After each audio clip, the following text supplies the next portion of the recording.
Paytm के आने से पहले मैंने प्रेडिक्ट कर दिया था 75% लोगों का पैसा पेटीएम में डूब गया।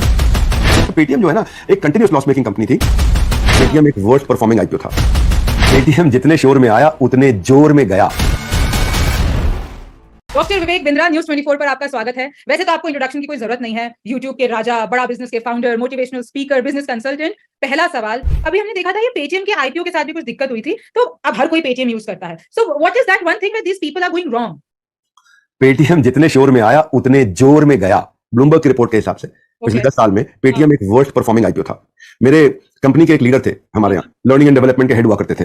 उन्होंने बेचारे ने अपना पूरा पैसा पेटीएम में लगा रहे थे, एक वीडियो भी बनाया था। मैंने उनको डांटा, गलत कर रहे हो आप, पेटीएम के आने से पहले मैंने प्रेडिक्ट कर दिया था और मैंने कहा था कम से कम 50% डाउन जाएगा, पर आपको हैरानी होगी मेरी प्रेडिक्शन ओवर अचीव हुई। 75% लोगों का पैसा पेटीएम में डूब गया। बिल्कुल सिंपल है। उसने पेटीएम ने सबको बोला पेटीएम करो, पेटीएम करो, पेटीएम करो, पर मैं तो अभी भी पेटीएम ही करती हूँ। ठीक है, कंज्यूमर के लिए ठीक है पेटीएम करो, पर इन्वेस्टर को बोला तुम नुकसान भरो, आपको बोला तुम पेटीएम करो। इन्वेस्टर नुकसान भरो और हमारी रिमझिम जेठानी जी तुम पेटीएम करो। चक्कर यह है कि खाली कस्टमर लाने से बात नहीं बनेगी। शेयर मार्केट का बेसिक है एक लॉस मेकिंग कंपनी जो कि ग्रोथ एट एनी कॉस्ट पे काम कर रही है, जिसका interest service coverage ratio, debt service coverage ratio ठीक नहीं है, वो चलेगा नहीं। अब पेटीएम जो है ना एक कंटिन्यूस लॉस मेकिंग कंपनी थी। कुछ कंपनी ऐसी होती है जिनका कर्जा बहुत ज्यादा होता है, प्रॉफिट। अब जैसे पेटीएम कर्जे में नहीं है, लेकिन पेटीएम का समस्या है कि इन्वेस्टर का पैसा बहुत ज्यादा, तो ब्याज और प्याज अच्छो को रुला देता है कि नहीं।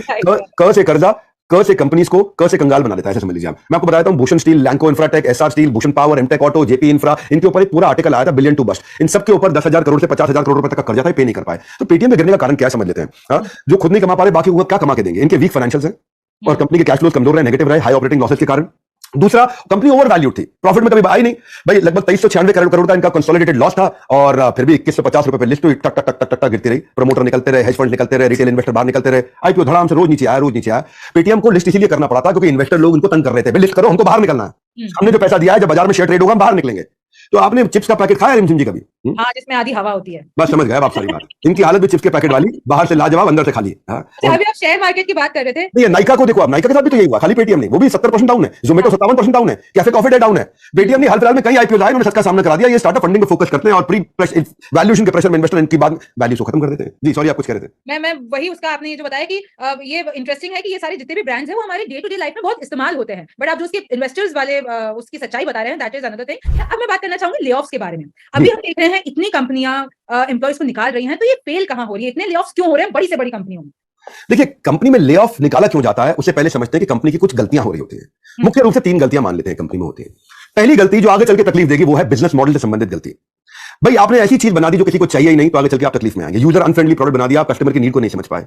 बिजनेस मॉडल ऐसा है कि आपको कोई भी आगे कंपीट करके निकाल के ले गया क्योंकि आपका राइट फोकस नहीं था और डिफरेंशिएशन आप क्रिएट नहीं कर पाए, आप अलग नहीं ला पाए। इसको बोलते हैं बैड बिजनेस मॉडल, जिसमें आप कस्टमर के फीडबैक को नहीं पकड़ पाए, आपका रेवेन्यू मॉडल कमजोर रह गया, आप एक अपॉर्चुनिटी गैप को नहीं ला पाए, पकड़ पाए, आपका प्रोडक्ट जो आपने बनाया कारण उसका एक्सपीरियंस अच्छा नहीं था, या आपको life time value of customer यानी कि रिकरिंग रेवेन्यू नहीं था। तो ये पहला कारण है। जब ये नहीं होगा तो आप फंस जाएंगे आगे चल के। तो क्योंकि तब क्या होगा, आपका कैश ग्रोथ प्रॉफिट नहीं आएगा। कैश ग्रोथ प्रॉफिट तभी आएगा जब बिजनेस मॉडल ठीक होगा। दूसरी चीज, अगर आपने बिजनेस मॉडल ठीक भी बनाया थोड़ा, तो ऐसा तो नहीं कि आप पैसे की कमी में चले जाओगे आगे चल के, which is called cash flow and profitability. ये मेरा दूसरा पॉइंट है कि ओवर एक्सपेंशन हो जाता है, जितना कर सकते थे उससे ज्यादा खा लिया तो पचा नहीं पाएंगे, कर्जे में चले गए, या मैक्रो इकोनॉमिक फैक्टर्स के कारण कैश फ्लो चले गए, या जल्दी प्रीमैच्योर स्केलिंग कर लिया, कैश बर्नआउट हो गया, फंड रेज नहीं कर पाए, प्रॉफिटेबिलिटी कैश फ्लो संभाल नहीं पाए, या स्केल कर दिया बिना टेक्नोलॉजी के तो ज्यादा पैसा लग गया, या इन्वेस्टर के पीछे भागते रहे, कस्टमर हमारे पास आए नहीं।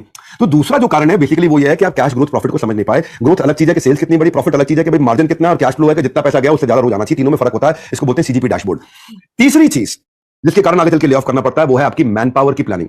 आपने गलत आदमी हायर किया, सही ढंग से हायर नहीं किया, विदाउट प्लान हायर किया, प्रोजेक्ट चेंज हो गया, अरे इनको निकाल दो, ये काम के नहीं, इनको निकाल दो, ये काम के नहीं।